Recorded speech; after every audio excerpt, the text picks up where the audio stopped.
Nagtitipid ka ba? Hello and welcome to our Gospel Reflection for today, February 26, 2026.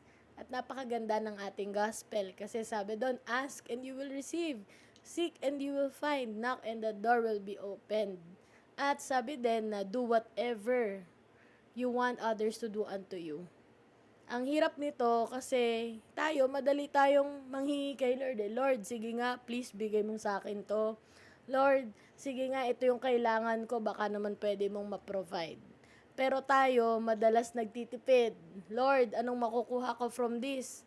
Lord, kapag ito yung binigay ko, inalay ko, ano naman yung benefit nito sa akin? Pag nagtitipid ka, lalo ngayon, medyo pecha de peligro na. Ang hirap magbigay. Ang hirap gawin yung inaasahan mo na gawin ng iba din sa'yo. Minsan, naghahangad ka pa nga ng sobra.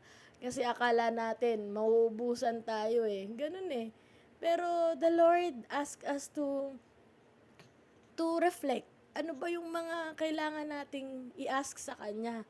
At more than dun sa asking, yung asking for guidance, provision, at kung ano-ano pang hiling natin. Tayo, what can we offer others? Ano ba yung kaya nating ibigay sa kanila? Ano ba yung kaya natin na i-give up, isakripisyo on our end for others to be also blessed? Kaya naman, we ask the Lord, Lord, allow us to be a vessel of your grace. Allow us to be avenue of your blessings, O Lord. Kasi kahit minsan kinakapos kami or minsan natutuyot din kami, may mga pinagdadaanan. Pero Lord, we know that hindi ka nagkukulang. Kaya hayaan mo din kami maging daluyan ng grasya, biyaya at awa mo. Amen.